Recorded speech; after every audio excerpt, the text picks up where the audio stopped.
네, 안녕하세요. 오늘은 수업 내용인데 이제 저번 주 5주 4일차 수업하고 어제 수업인 6주 1일차 수업을 같이 이제 복습을 진행을 해보도록 하겠습니다. 일단은 수업 내용이 이제 대부분 코드를 많이 나가서 개념적으로는 복습하기 좀 적어져서 뜸했었는데 오늘 이제 이렇게 복습을 몰아서 좀 진행을 하게 됐습니다. 그래서 바로 시작을 하면은 참조 타입 매개 변수라는 건데 이게 뭐냐면은 결국에는 매개 변수로 참조 타입을 받는 겁니다. 참조는 이제 이런 펭귄 모양 앰펄센트가 하나 붙은 게 참조죠. 이걸 정확히는 L밸류 참조라고 합니다. 왜냐?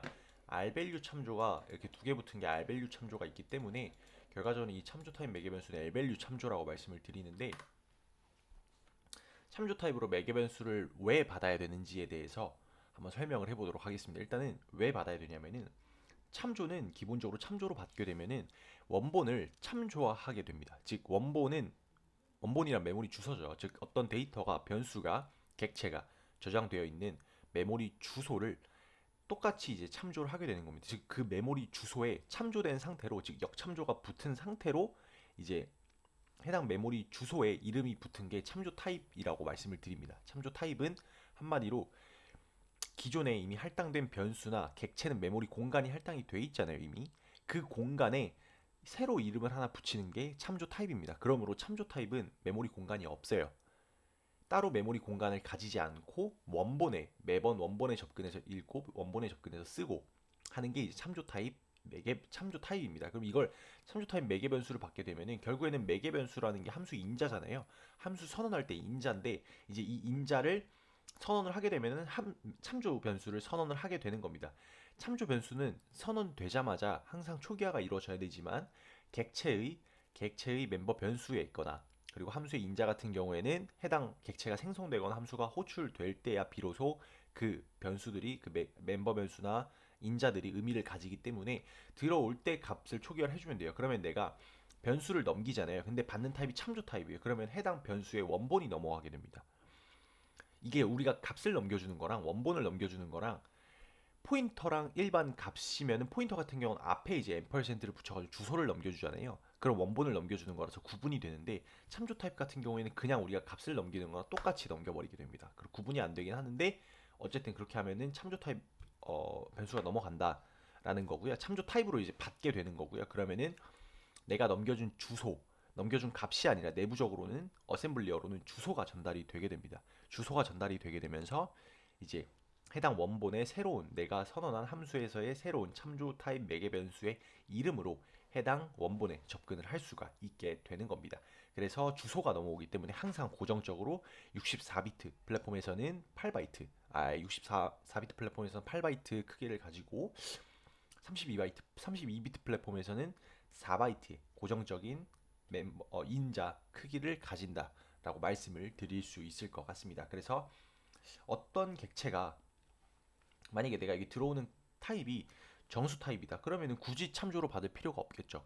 물론 뭐 안에서 스왑을 한다거나 안에서 값을 원본을 변경해야 되는 일이 있다면은 참조 타입으로 받을 수는 있겠지만 그런 경우가 오히려 특수한 경우에 속한다고 저는 생각을 하거든요. 그래서 객체가 아닌 일반 프리미티브 타입, 원시 타입의 변수를 받을 경우에는 그냥 값을 복사해서 받아도 전혀 문제가 없을 것 같습니다. 하지만 사이즈가 큰 아니면은 어떤 타입의 사용자 정의 자료형이든 일반 객체든지 간에 템플릿으로 만들었을 때는 어떤 타입의 값이 들어올지 모르기 때문에 참조 타입으로 받아놓고 참조 타입으로 받는 게 그 크기에 좀 더 효율적으로 대응할 수 있지 않나라는 생각에서 참조 타입으로 예변수를 선언하는 이유고요. 자, 그리고 우측값과 우측값 레퍼런스에 대해 설명을 드려보도록 하겠습니다. 자, 우측값이라는 건 뭐냐? 부를 수 없는 값입니다. 즉, 내가 분명히 코드상에 존재해요. 코드상에 존재하는데 이 코드상에 존재하는 이 공간에 분명히 코드상에 존재하기 때문에 어딘가에 저장이 되어 있을 거란 말이에요. 근데 저장이 되어 있는 이 공간을 내가 다시 불러서 사용할 수 없는, 읽고 쓸 수 없는 값들을 우측값이라고 합니다. 모든 데이터는 어딘가에 저장이 되어 있습니다. 하지만 L밸류와 R밸류, 좌측값과 우측값으로 나뉘는 이유는 내가 부를 수 있냐, 없냐에 따라서 나뉜다고 생각해도 일단은 더 까다롭고 굉장히 많은 분류가 있는 걸로 알고 좌측값에서도 여러 케이스가 있고 우측값에서도 여러 케이스가 있지만 가장 기억하기 쉬운 거는 부를 수 있냐 없냐, 내가 이 공간을 다시 쓸 수 있냐 없냐의 기준에서 첫 번째 기준으로 나누고 보는 게 제가 이해하기엔 좀 더 편하더라고요. 예를 들어서 숫자 10. 자, 이걸 볼 때 여기서는 좌측값 a는 내가 다시 밑에서 이게 가능하잖아요. int b는 a, 이런 식으로 내가 자유롭게 a라는 이름을 붙여서 해당 공간을 다시 쓸 수 있는 경우는 a를 좌측값이라고 합니다. 자, 여기서 우측값은 10입니다. 자, 이 10은 여기서 한번 대입이 돼요. 10이라는 숫자가 대입이 됩니다. 그리고 나서 우리가 다시 이 10에 접근할 수가 있나요? 코드가 이렇게 쭉 이게 순차적으로 실행이 되잖아요. 그때 우리가 이 10을 다시 부를 수 있나요?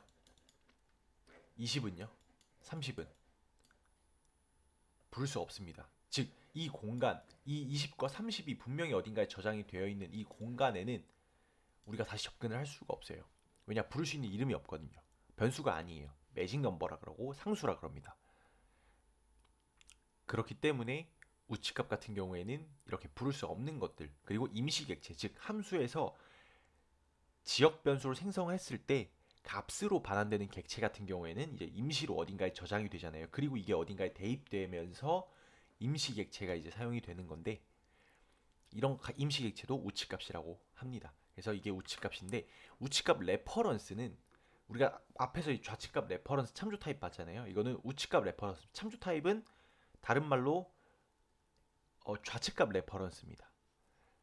우측값 레퍼런스는 이제 뭐랄까 R밸류 참조라고 하는데, 이거는 아까 방금 이제 말씀드린 우측값을 참조할 수 있습니다. 즉 우측값에 이름을 붙일 수 있는 게 우측값 레퍼런스라고 보시면 됩니다. 그래서 참조 타입으로는, 참조 타입 매개 변수로는 우리가 이런 상수 우측값들을 받을 수가 없어요. 물론 받을 수 있는 방법이 있긴 합니다. 컨스트 참조면은 우측값을 받을 수 있어요. 왜냐면은 우측값은 원래 변할 수가 없어요. 왜냐? 우리가 부를 수 없기 때문에. 하지만 컨스트 참조 같은 경우에는 그 값이 다시는 변하지 않거든요. 우리가 무슨 짓을 해서 변하게 할 수는 있지만 기본적으로 우측값 같은 경우에는 컨스트 참조 타입으로 받았을 때 변하지 않는다라는 게 문법적으로 정의가 되고 확인이 되기 때문에 컨스트 참조에 한해서 우측값을 참조를 할 수 있습니다. 그 순간 우측값에 이름이 붙긴 해요. 근데 어차피 변하지 않으니까 계속 읽을 수만 있겠죠. 그 우측값을. 그 공간에 저장된 값을 읽을 수만 있습니다. 우측값 레퍼런스는 이런 우측값에 변할 수 있는 공간을 할당을 해서 이름을 붙이는 걸 우측값 레퍼런스라고 합니다. 그래서 우측값 레퍼런스 같은 경우에는 함수의 인자로 이제 많이 쓰이는데요. 참조형만 선언을 하면은 들어올 수가 없으니까 우측값 레퍼런스로 함수의 인자 타입을 선언을 해서 일반 상수나 임시 객체도 들어올 수 있게끔 하는 게 이제 우측값 레퍼런스고요. 이거는 이제 펭귄 두 개.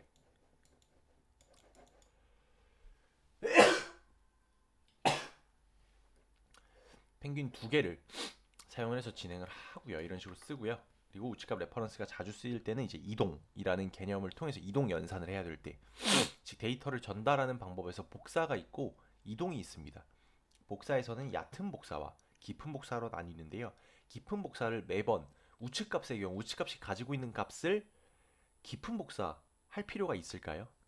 이게 무슨 말이냐면 우측값은 곧 임시값이라는 말이 되거든요. 내가 만약에 객체를 생성을 해요. 근데 그 객체를 생성을 할 때 우측값으로 좌측값을 초기화한다고 생각을 해보세요. 즉 좌측값을 생성을 할 때 임시 객체를 통해서 이제 초기화를 할 거예요.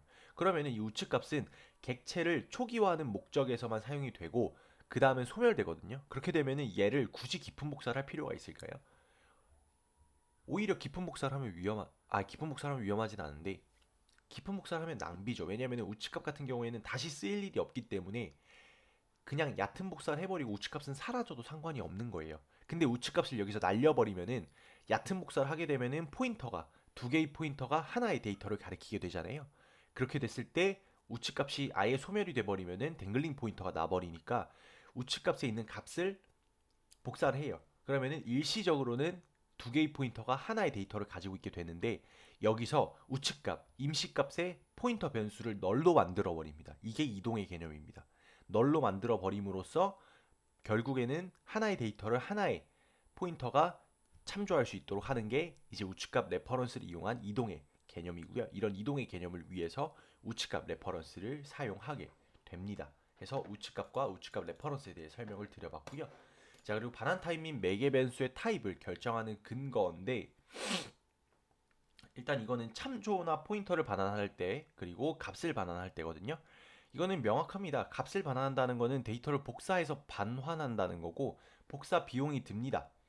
복사 비용이 들지만 만약에 내가 그냥 이거를 참조나 포인터를 반환하면은 원본이 수정이 가능한 상태로 반환이 되거든요. 물론 컨스트면 읽기만 가능하겠지만 그런 경우를 생각을 해야 될 것 같습니다. 자, 내가 이걸 반환을 했을 때 이 값을 읽기만 하게 하고 싶냐? 그러면 컨스트 참조로 반환을 해도 좋은 방법인 것 같고, 만약에 그게 아니다. 즉 지역 변수인데 애초에 지역 변수를 참조나 포인터로 반환하면 안 됩니다. 댕글링 레퍼런스는 댕글링 포인터나요. 그죠? 왜냐면은 함수 같은 경우에는 이제 해당 스택 영역에서 함수의 호출이 종료가 되면은 그 안에 있는 모든 데이터들은 소멸 과정을 거치게 되고, 그 다음에 참조를 반환을 했어요. 원본이 남아 있죠. 원본이 있어요. 원본이 있는데 그 원본은 이미 헤어진 해제된 공간의 주소를 참조를 하고 있습니다. 이게 이제 댕글링 포인터, 댕글링 레퍼런스인데요. 이런 경우 굉장히 조심을 해야 되고, 이런 경우가 아닌 참조나 포인터를 반환을 하게 되면은 이제 그때 생각해야 될 거는 내가 이거를 원본을 수정하게 할 것이냐, 원본을 수정하지 못하게 할 것이냐 라는 거에 근거해서 이제 반환 타입을 결정을 하는 거고요. 매개 변수는 말 그대로 내가 이 값을 복사해서 들고 와도 큰 문제가 없는 타입인지, 아니면 어떤 타입이 들어올지 모르기 때문에 일단 참조로 받아야 하는지, 그리고 반대쪽에서 넘겨주는 쪽에서 날 호출하는 쪽에서 좌측값만 넘겨줄 수 있는지, 좌측값과 우측값 다 같이 넘겨줄 수 있는지에 대해서도 생각을 해봐야 됩니다. 좌측값만 넘겨준다 라고 하면은 그냥 좌측값 레퍼런스로 함수 인자를 선언해도 상관이 없겠죠. 근데 만약에 좌측값과 우측값 어떤 값이든 들어올 수 있다. 즉 make fair 함수 같은 경우에는 해당 함수의 인자로 변수가 들어올 수도 있고 일반 매직 넘버가 들어올 수도 있습니다. 그렇기 때문에 그때는 내가 템플릿을 하나 더 만들어서 일단 어떤 타입이든 받아둘 건지, 아니면 컨스트 참조로 해서 어, 우측값이든 좌측값이든 받을 것인지, 아니면은 따로 오버라이딩을 두 개를 해가지고 사용을 할 것인지에 대해서도 생각을 해봐야 될 것 같습니다. 항상 호출하는 쪽과 얘를 받는 쪽, 사용하는 쪽에서 동시에 생각을 해봐야 되고, 그리고 이제 반환 타입 역시 이걸 반환받았을 때 어떤 행동을 하게 하고 싶은가, 내가 어떤 걸 제한할 것인가에 대해서도 항상 고민하면서 프로그래밍을 해야 될 것 같습니다. 그럼 일단 5주 4일차 여기서 마치도록 하고요. 바로 6주 1일차 수업 진행해 보도록 하겠습니다. 수업이래. 복습 진행해 보도록 하겠습니다. 일단은 여기도 알밸류 참조인데요. 알밸류 참조는 아까 말씀드려 가지고 간단하게 정리만 하고 넘어갈게요. 알밸류 참조는 기본적으로 알밸류 즉 우측값, 부를 수 없는 값에 대한 참조입니다. 부를 수 없는 값에 대한 공간을 할당해서 해당 공간에 이제 우측값을 부를 수 있도록 저장을 한 거고요. 이게 우측값 레퍼런스가 되는 순간 공간이 생기는 건지, 메모리 공간이 생기는 건지, 아니면은 그냥 이제 우측값에 똑같이 참조된 상태로 이름만 붙여가지고 사용하는 건지는 정확히는 모르는데, 이건 코드로 돌려봐야겠네요. 근데 어쨌든 그렇게 진행이 되고, 알밸류 참조형 타입, 알밸류 참조형 타입의 변수는 L밸류입니다. 왜냐? 부를 수 있잖아요. 우리가 함수 인자로 R밸류 타입을 선언하고 해당 함수가 호출될 때 정수값을 상수값을 받았어요. 매직 넘버를 받았습니다. 그러면은 그 매직 넘버에 대해서는 우리가 원본을 알고 있고 원본에 접근해서 쓸 수 있고 읽을 수 있습니다. 그렇기 때문에 R밸류 자체는 우측값입니다. 즉 들어온 매직 넘버는 우측값인데 그 매직 넘버에 참조가 되는 순간, 매직 넘버에 참조가 붙는 순간, R밸류 참조가 되는 순간 R밸류 참조 타입의 변수는 좌측값입니다. 왜냐 부를 수 있기 때문에 변경할 수 있고 읽고 쓸 수 있잖아요. 똑같이 변수잖아요. 그렇기 때문에 이건 좌측값이라는 걸 알아둬야 되고, 이때 이제 사용할 수 있는 개념이 forward라는 개념입니다. 즉 내가 보편 참조라는 걸 통해서 타입을 추론해야 되는 상황에서 이게 어떤 타입이, 즉 참조 타입이든 아니 참조 우측값 레퍼런스든 좌측값 레퍼런스든 어떤 타입이든지 간에 일단 받았어요. 일단 받는 게 보편 참조입니다. 보편 참조는 타입을 추론해야 되는 상황에서 참조 타입이면 그냥 무시가 된단 말이에요. 참조가 떨어져 나갑니다. 즉 참조 앞에 있는 실제 자료형만 참조해서 가지고 오는데 그걸 이제 함수 인자로 받게 되면은 타입을 추론하는 상황에서 보편 참조라는 게 가능해지거든요.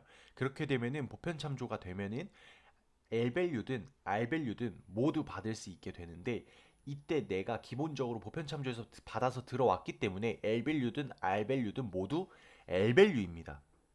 R밸류 참조형 타입도 L밸류라고 말씀을 드렸죠. 그리고 당연히 L밸류 참조형 타입도 L밸류입니다.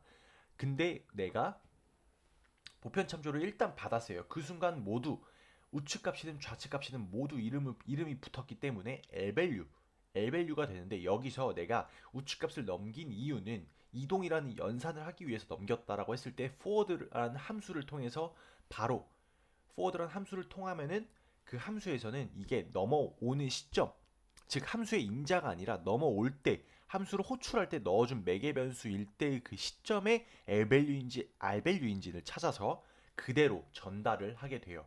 즉 R밸류는 R밸류대로, L밸류는 L밸류대로. 그렇기 때문에 L밸류를 넘겨서 포워드를 통해서 객체로 들어가게 되면은 일반 복사 생성자나 대입 연산자가 호출이 되고요. R밸류가 우측값이 보편 참조를 통해서 함수 인자로 들어온 값을 그대로 forward 함수에 넣어서 객체에 대입을 하면은 이동 생성자나 이동 대입 연산자가 호출이 되게 됩니다. 이런 식으로 이제 내가 나눠서 받는 건 일단 다 받고 싶어. 그 순간 L밸류야. 하지만 이거를 내가 우측값으로 사용해야 될 때와 좌측값으로 사용해야 될 때를 구분할 거야라고 할 때는 이제 forward라는 함수를 같이 보편 참조와 forward라는 함수를 같이 써서 사용을 한다라고 보시면 될 것 같고요. 그래서 알베르 첨지에 대해서는 다 말씀을 드린 것 같고 이제 컨스트 레퍼런스도 아까 이제 잠깐 말씀을 드린 건데 그겁니다. 이건 제가 몰랐던 건데 몰랐던 거라기보다는 이렇게 적용되는지를 몰랐죠. 이렇게 적용될 수도 있구나라는 걸 배운 건데 자 컨스트 레퍼런스는 기본적으로는 항상 레퍼런스 타입은 값을 참조해야 돼요. 선언과 동시에 참조해야 되는 게 레퍼런스 타입입니다. 왜냐 레퍼런스는 기본적으로 내가 한번 참조한 원본에 대해서는 그 원본을 바꾸지 않아요. 변경이 없습니다. 주소에 대한 변경이 없다고 보시면 돼요. 즉 int 포인터 const p, int 포인터 const 포인터 같은 느낌입니다. int asterisk const 포인터 이런 느낌인데 이제 const가 앞에 붙었잖아요. 그러면은 얘는 뭐냐? 내가 참조하고 있는 원본에 쓰지도 않고 원본을 변경하지도 않을 거야. 오로지 할 수 있는 건 읽는 것뿐이야 라고 했을 때 컨스트 참조를 쓰는데 이때는 원래는 불가능했던 R밸류에 대한 참조가 가능해집니다. 왜냐? R밸류에 대한 참조란 원래는 우측값 참조로 진행을 하거나 불가능했습니다. 부를 수 없는 값을 내가 참조한다는 개념이 말이 안 됐으니까요. 참조 입장에서는. L밸류에 대한 참조만 가능했는데 컨스트가 붙는 순간 어차피 컨스트 읽기만 하고 쓸 수는 없기 때문에 해당 공간에 쓰는 것 자체가 말이 안 됐던 우측값에 대해서 쓰는 걸 불가능하게 하니까 참조는 가능합니다. 즉 그 값을 계속해서 읽어드릴 수는 있어요. 이름을 붙인 겁니다. 단 변경은 불가능해요. 물론 어떤 짓을 해서든 변경은 불가능하지만 이런 식으로 컨스트가 붙었다면은 변경을 안 하는 게 맞겠죠. 굳이 그대로 변경을 하겠다고 하면은 그거는 잘 모르겠습니다. 그게 맞는 건지. 근데 어쨌든 이렇게 컨스트 참조가 붙어버리면은 이거에 대해서는 내가 어차피 변경하지 못하는 거니까 우측값도 참조 가능해 라고 하는 게 이제 컨스트 참조고 이게 만약에 함수의 매개 변수로 함수의 인자로 선언이 되게 되면은 우측값이든 좌측값이든 일단 받아서 사용할 수 있다. 굳이 오버로딩을 안 해도 되고 보편 참조를 사용하지 않아도 일단 우측값이든 좌측값이든 받을 수 있다. 왜냐? 좌측값은 그대로 받습니다. 컨스트라서 읽기만 가능해요. 하지만 우측값 역시 참조가 가능합니다. 왜냐? 컨스트이기 때문에 애초에 읽기만 가능해서 해당 공간에 쓰는 것 자체가 말이 안 됐던 우측값에 대해서 쓰지 않겠다라고 한 거고 거기에 대해서 읽기만 하겠다라는 거기 때문에 가능해집니다. 이게 이제 컨스트 참조라고 말씀을 드릴 수 있을 것 같습니다. 네, 그럼 오늘 여기까지 마무리하겠습니다. 감사합니다.